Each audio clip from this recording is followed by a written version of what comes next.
and welcome to Unfinished Vizness, the show where Viz graveyards become creative playgrounds. Each episode, a guest brings us a Tableau project that hasn't made it over the finish line. Maybe the design isn't working, the data's a nightmare, or Tableau just won't cooperate. The guest shares their idea, what's working so far, and where they're stuck. And then we roll up our sleeves together to prove we're more stubborn than any problem. I'm Heather. I'm Kim Lee. And I'm Steve. And today's project takes us into the wonderful world of visualizing music, with a Viz that struck a real chord with attendees at Visit Sydney 2025. And while we wouldn't say it's falling flat, it's certainly left its creator with some minor problems getting it finished. So, what does happen when you've got a great idea that you've already shared with everybody, but you're having a bit of trouble getting it all finished? Well, that's the challenge brought to us today by today's special guest, Ludo Koelman. Hey. Hi. Thanks for having me here last minute. Hey, no worries. Thank you for joining us. Jump on the opportunity here. Yeah. So, what can you tell us about the Viz so far? Do you want to, let us know what you had in mind? What was? Yeah. All right. So, I started. I'm just looking at the note I've got here. April 7, 2024. I started asking questions of ChatGPT because I was interested in understanding a bit of music theory, because I felt like this can't be too hard, but I just don't get it. So I started asking really dumb questions. I was like, actually, this makes sense. And then I realized, hey, this is actually a data visualization problem. Can I make this into a visualization?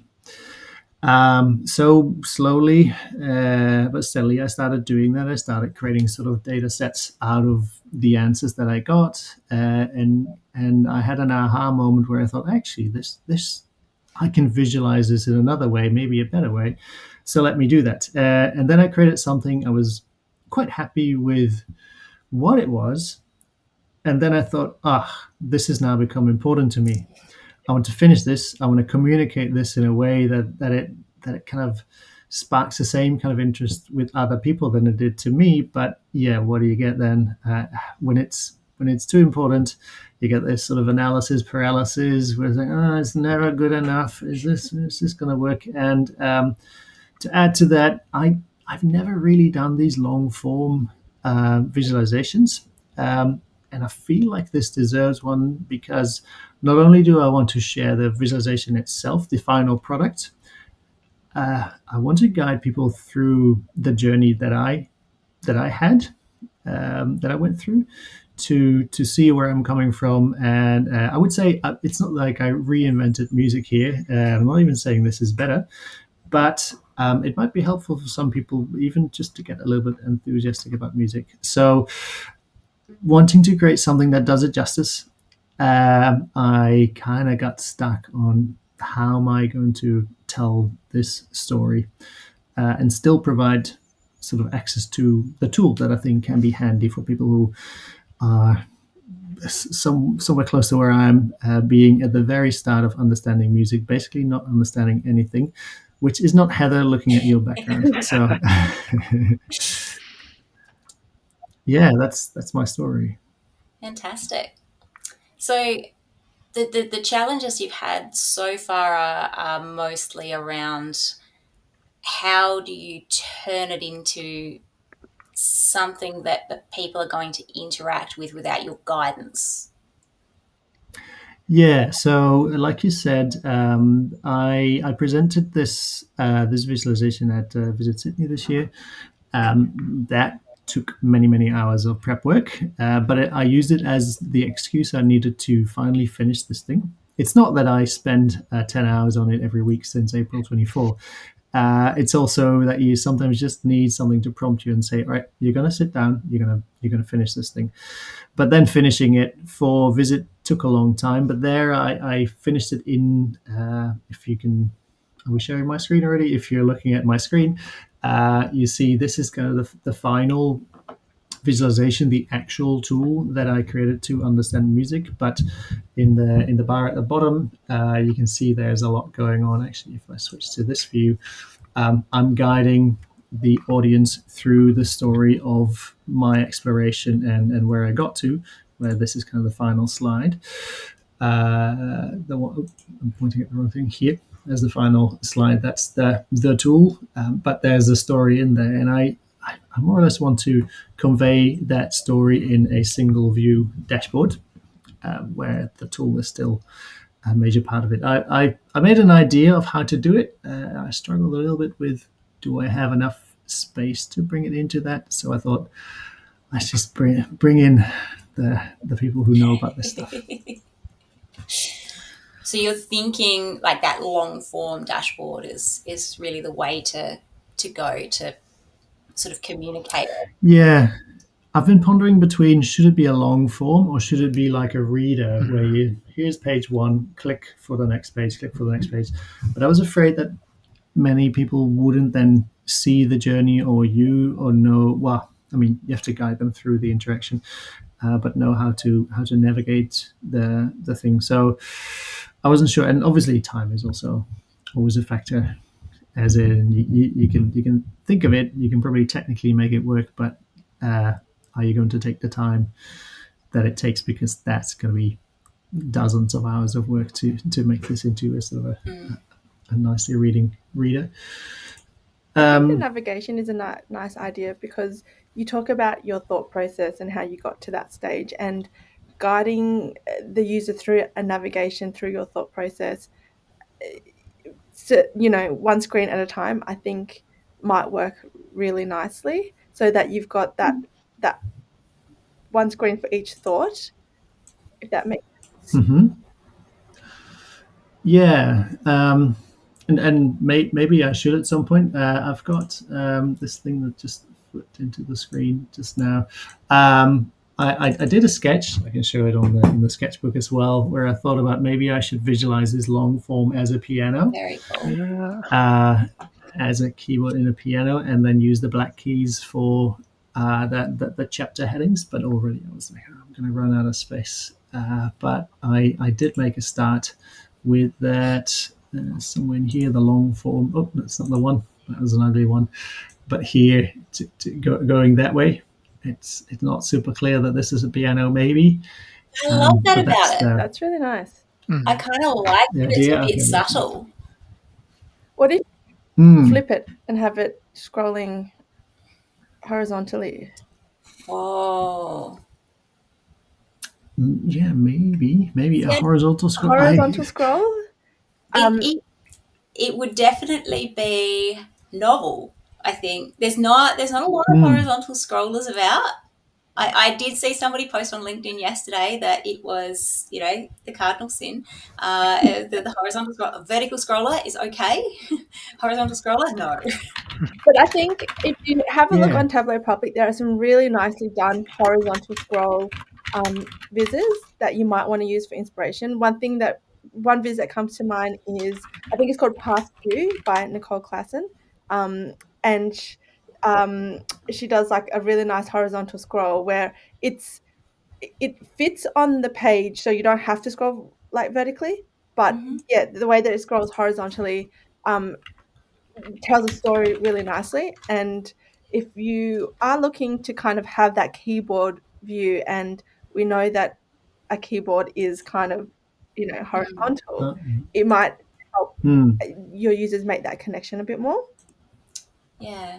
Yeah, it could be. You also don't necessarily need to have scrolling. You could make use of dynamic zone visibility and a kind Hmm. of accordion effect. So you Yeah. could have your horizontal keyboard, and as you click, a section expands. So it's like the piano keys expand to show you the content.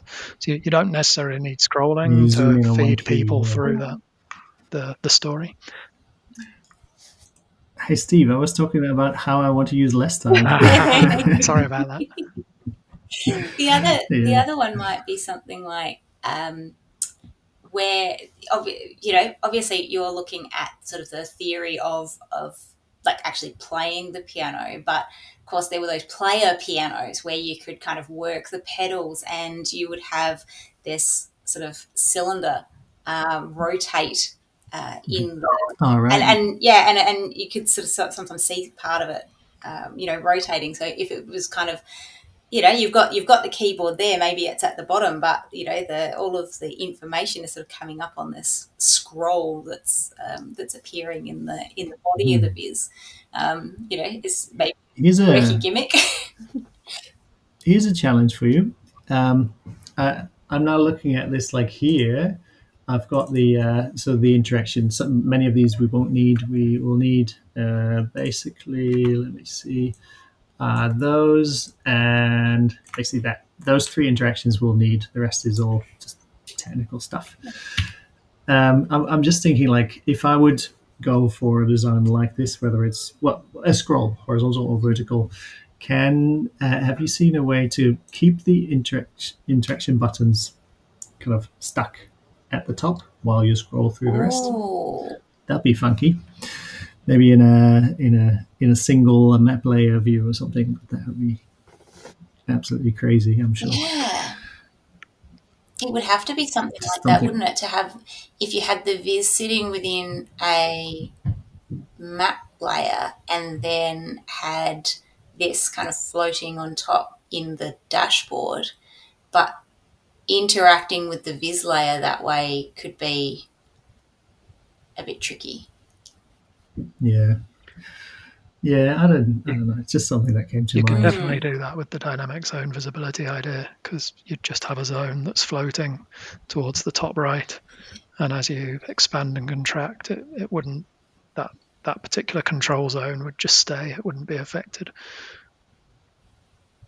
Yes. Or you, Yeah, exactly. Yeah. I have been considering whether that would be the right thing to do, and actually working with sort of piano keys where sort of you have either on the left or at the top you have the keys, and when you click one you see the thing expand. Um, yeah, that could be quite nice. Actually, you have black and you have white sort of pages that you then bring up as well. That's a nice idea. the other thing might be if instead of having having it as those parameters, you use parameter actions so that parts of the viz are actually controlling those parameters as you get to them in the viz, rather than having it as a separate thing that. Yeah, so actually guiding the user through like next, rather than going to the next page here, it would just go to, all right, let's have a look at another key here or something. Yeah, and so like maybe the keys on the keyboard are the things that trigger that to come up. For a moment, I thought you meant the computer keyboard, but the keyboard of the piano keyboard. Yeah. Piano keyboard, yes. I mean, we could get really complex and go, nah, stuff it. Let's do guitar instead. But that you were trying to save time. Yeah, that's the next project, 2027, something like that. To turn this into a guitar thing. Yeah. Part of the joy of the topic was seeing you sort of unfold the story in front of us when you did your presentation at Visit, and also that sort of ability to.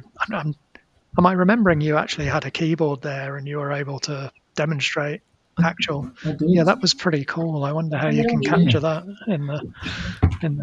Give me a second. Excellent. He's got it. And the guest has never seen So it. I brought the keyboard in this awesome thing that I also got at Visit. Hey. I'm really happy with. I actually never use it because it adds weight to your bag. But yes, I do still have the keyboard ready for the next time I need to present this. That's like the world's smallest keyboard. Like it looks pretty small. It's a MIDI keyboard, so it's meant for sort of producing music on a PC, I suppose. But it's I've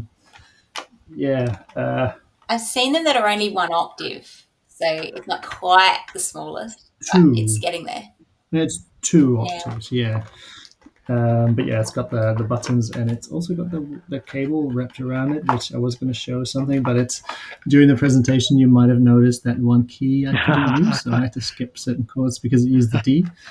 Funny story there is we put a sticker on it, so I wouldn't be fooled by it. The dead D. It says dead D, which is funny because I'm a daddy, and it was then even funnier that my daughter was like, "Oh, piano," and she wanted to use it. And when she plays it, the D works. Day after, I use it again. D is dead again. It's crazy. Anyway, Oh dear. yeah. So I've actually spent too much time looking at, can I trigger a URL action with one of those piano keys and actually play a MIDI sort of sound. I've not found a way to do that, but I do know that people have been able to trigger like a Spotify song and so on inside a dashboard. So yeah, any suggestions there are welcome. But maybe for version 2, those are the kinds of things that can hold you up from finishing it because you spent 20 hours on figuring something out that's not actually required. I wonder whether there's like those like recordings of the different pictures on Wikipedia. Like if it was in Wikimedia Commons and it had a player, you could link it.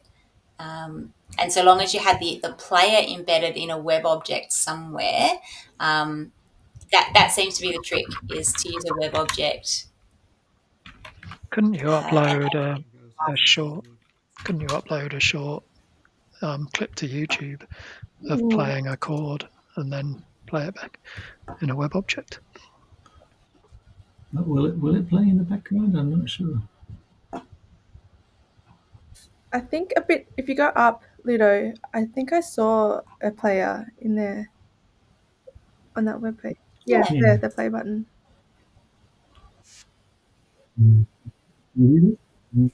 So you might be able to embed that potentially. Yeah, because the player itself Individual notes from URL. there. Yeah. Right. So what would I then do? I'd probably inspect this thing to see what it's actually playing. Oh, here, there's our MP3. Copy elements, maybe? Because I've never done this. You've done it, haven't you, Heather, in the Tableau Vision? Something that I learned with the Tableau Vision Song Contest was, to be able to just embed that little player in a web object and trigger it. You need to interact with it the first time to get it to start playing, but after that, anything that you press on that you interact with will start playing through the player. So it looks like this. Just trying to figure out what the actual URL here is, if it's just that or if it's... I think it would just be like HTTPS in front of it, wouldn't it? Nice. Well, that seems to work. Okay, so then I go into my dashboard here, add a web object. All right. I'm not sure you can hear that, but I can. Yeah, the sound doesn't come through, but that's okay. So I hear the sound, so I would then have to trigger, find individual notes and trigger them. So if I play C, it should play this. It would link to the C URL, which would I do need to click this. Once you have it like activated the first time, so long, like once it's pressed play the first time, then you should be able to. After that, anytime you click on something in the viz that then updates the URL that's being shown in the web object, it should just start playing. Yeah, okay. You just dug a new rabbit hole for me. Thank you. It's pre-navigated though. I can give you tips. Yeah. We also like to call this creating much more business. Yes. We're keeping ourselves in business, I think, because if everything was easy to solve, then we wouldn't have. Yeah. Yeah. No, I think those are good ideas because the downside of this design here is that it's actually easy to miss that this is a piano because it's just so big. Yeah. I suppose when you publish it you could zoom and you have a few some fewer interactivity things around it. But yeah, Yeah. I don't, I don't yeah, mind that it's it's a subtle call out to the piano. Not Yeah. everyone will get it, but not mm, everybody needs to. Um, I get why you want to go long form because there's so much cool stuff further down that if someone sort of doesn't engage at the top, they don't really get all the cool stuff they're going to see. I'd love to. Mm. I've never been able to solve yeah. that myself either. I'm really interested in whether people have ideas for that. The one part to that's kind of something I believe in is that you have to start with the Yeah, punchline. You can't leave your punchline till the end. It's kind of a rule of sort of business writing, business documentation, where if it's fiction and it's supposed to be really exciting build up, then maybe. But here you have to start here, otherwise you're going to lose. Well, people are going to miss the actual punchline. Yeah. So I want to start there, and then all right, and here's what we're talking about. That's what's been the idea. I recently read Do You Talk Funny?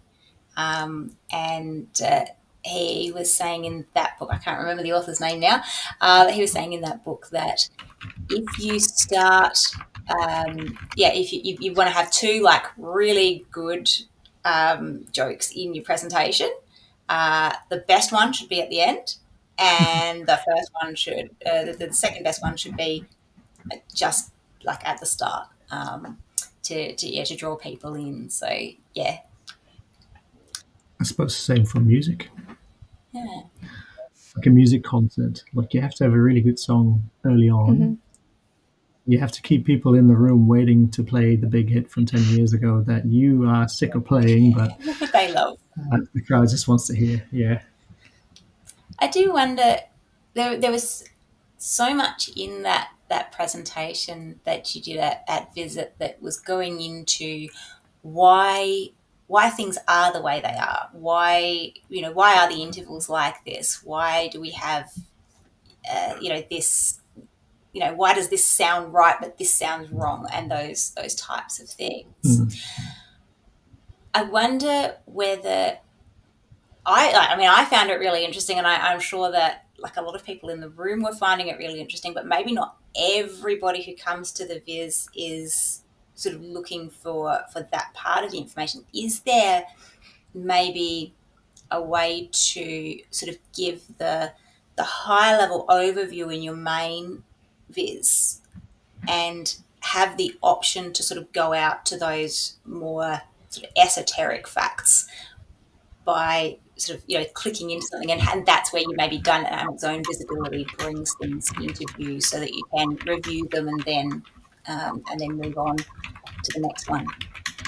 Kind of like the Easter Yeah. eggs in the viz. Yeah, I was actually struggling with that, and maybe that is actually a good idea. That so I've got the headings in here. So these headings are basically sort of key points in my presentation. So that the final slide is this, but until then, I go.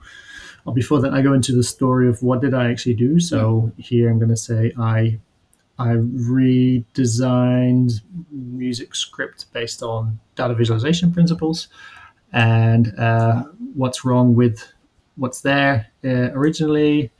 What is a note then? So the actual questions that I asked, why black and white, and then what's a chord, what's a scale. So I had to take out a couple of the main questions, yeah, but I think these are the key ones. And now that you say that, I was struggling to come up with an idea of how am I going to address this. So, for example, why black and white in my presentation, I talk about things uh, like what is the difference between a black key and a white key, and basically the basic conclusion is there is no difference. mm, It's just for ease of use, but mathematically there are no differences.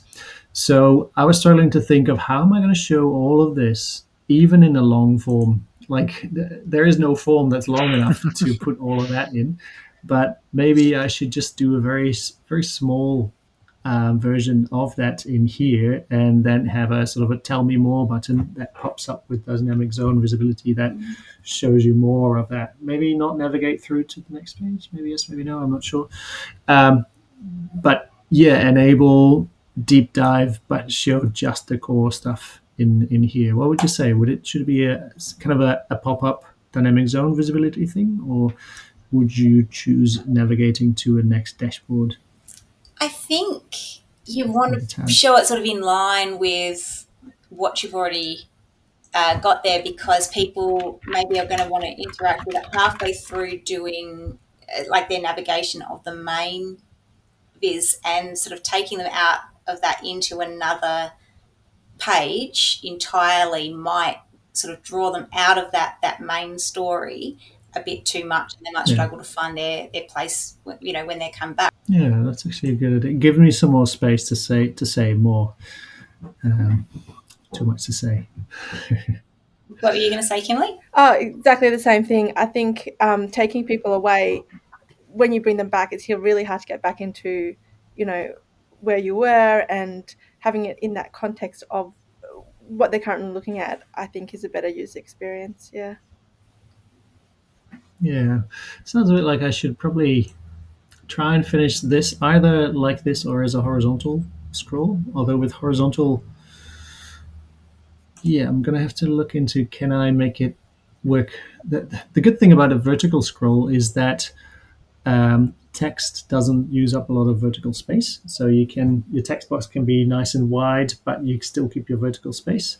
Where if this were horizontal, I couldn't put the text in the black box really. Yeah, But yeah, I do love I the can have a text look in the into it. black box. I think it's got a elegance about it, Yeah, that, yeah, it's going to be very difficult to reproduce in that horizontal scroll.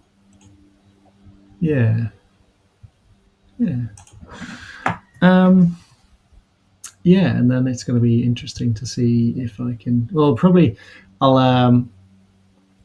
I'll first try and make this work with the pop-ups. And the good thing is I now have the visualizations, and this is actually one of the cool things that happened here was I think it was at Tableau conference. I saw a couple of presentations there where at some point I was triggered that this thing here could be and had to be one single visualization. If you go back a couple of versions of this, um,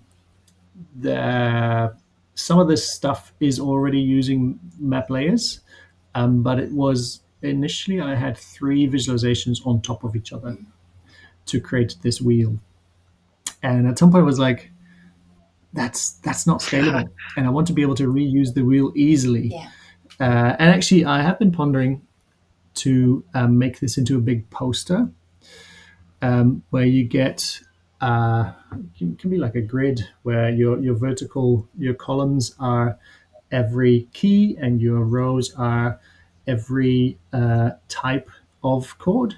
So you have a major and a minor and a seven and I don't know what, um, and yeah, make it into a big poster where you can kind of it's like a lookup table, lookup poster. But then I thought that's completely impossible if it's three visualizations every time. I'm not sure I can make it work because I think it's too much parameter driven to turn this into a grid. So I'd have to rework it a little bit. I think it should be doable to make this into a single worksheet, crazy big poster where you get all your different options in one. And do all the small multiples. I like it. Yeah, exactly. Like small multiples, just columns and rows. You just have the one, and you add rows, columns. Poof, you have a big poster. That would be pretty cool. Yeah. Yeah. So yeah, stuff to do here. I was even thinking like I should make this physical, where it's a bit like you know those games. I think it's like Twister or something, isn't it? Where you spin a wheel. Yep. Where you kind of want the colorful thing to be your background cardboard thingy that's printed, and then this you have a couple of kind of like almost like a clock. You have a couple of 3D printed handles. Whereas like here's your major chord, here's your minor chord, and you just put it on top, and it's like, all right, I want to make a C. You either spin that, or you spin the background circle, so you can say, oh, C chord is this. I'm just envisaging like you've got the wheel, you spin the wheel, it tells you what the chord is, and then you've kind of got to do like Twister style, but like on the big like on the giant keyboard from Big, and just like you got to Left foot major C, yeah. Yeah, very you can do that. Yeah. 2028. Yeah. Now it is actually cool to see. Like in my presentation, I'm sort of whining about how the people who designed this data visualization were bad people, and now how without giving away the whole presentation, which I'm going to do shortly, but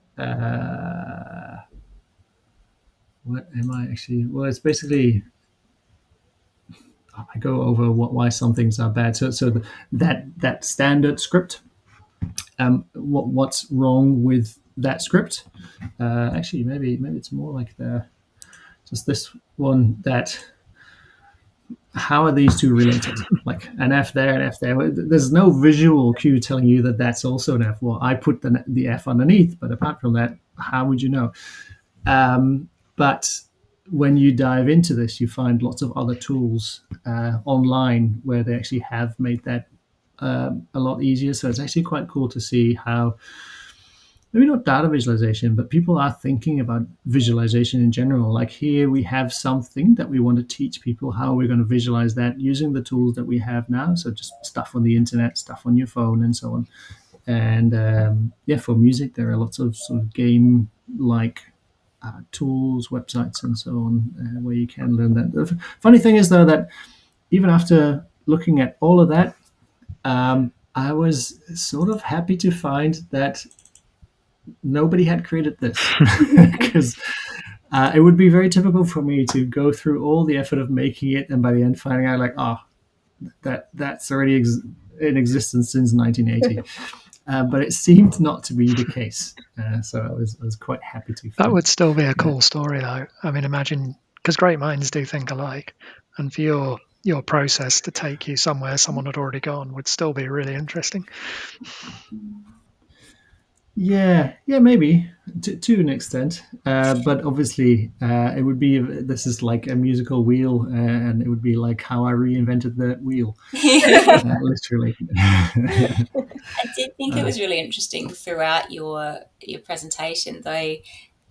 You'd certainly gotten the sense in talking to people that many people were thinking, "No, this is the way that it is. You can't change it. You can't look at it differently. It's you just have to do it this way." But there's that. I don't know. I guess it's the illusion of explanatory depth, really, in that people who've studied music for a long time believe that they really understand it. And when it comes down to the kind of questions you were trying to ask, people just couldn't explain why it was that way. Yeah, and it's like I've concluded that almost every lesson is a life lesson, right? Everything you learn something about life and the world, and that was one of my learnings from this, is that just having curiosity, wanting to really understand something, will open up new doors of understanding other things. And here it was, a part of it was that, like just the learning experience and so on. And for me, I was here on the receiving end of somebody's trying to communicate something to me, and it just doesn't work for me. Like it didn't fit where I was, and it also didn't fit my personality, because when you are taught music, there's a little bit of just do, this is how it is, just do that, and you'll get it. Don't try to understand everything. And maybe they say don't try to understand everything yet, it'll come later. But in my head, when someone says just press here and it'll work, I'm like, no, I need to know why. Yeah. Why does that work? So my personality got in the way of learning this.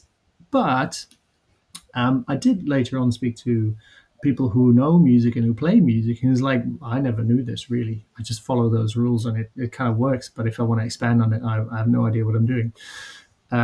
So yeah, I was kind of bridging that gap. But yeah, the learning was that we make things, we make visualizations.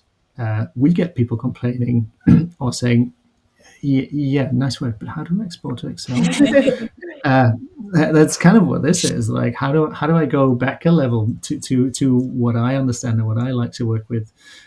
So yeah, being on the receiving end of that is valuable, is useful. But I think you're probably not alone. Like, while it's an experience that you've had that people you're talking to don't seem to have had, like, I don't think that it's so unique that what you've done here is not going to be valuable to other people who are sort of coming at it from a similar perspective. There are people who are going to get a lot of value out of seeing it finished. And yeah, and there's that other thing of what's the wording, like just write for an audience of one. Like, don't write for a million people, write for there's a book called A Thousand True Fans, I think, or is it a blog post? But 1,000, to me, is a really big number, but for some people it isn't. But like a very limited number of true fans, right? Create something that really works for very limited, and the most limited you can go is just yourself. So if it really works for me, if it helps me, then probably there are going to be other people who may not be as enthusiastic about it, but who still can get some value out of it. And I think that's always a good mindset to have. Like, let's just explore. And yeah, for this, to me, it was one of the first, not first, but yeah, an exploration where I was like, okay, we have this new ChatGPT thing now. This was a year and a half ago. Let's see if using that can actually get me over that hump of, I keep hitting the same wall, and can somebody just explain it to me like a 5-year-old? And you can just ask it that, and it did. And it was also an exercise in asking dumb questions. If you can't explain it to a 5-year-old, you probably don't really understand it all that well. Yeah. So yeah, and yeah, that was helpful. So yeah, with your comments, I think I have some more inspiration and some feedback on what to do with this. I'm definitely going to try that. I'm going to look at the horizontal scroller. By the way, Kimberly, I had the Tableau public page open. Yeah, so you did. Did you remember which one it was? Down. Keep going. Some people just make everyone else look bad. Stop. Past you. Oh, wait, you've gone too far. On that first column row there, the second one after that Doctor Who hypnosis. Yep, this one there. This one.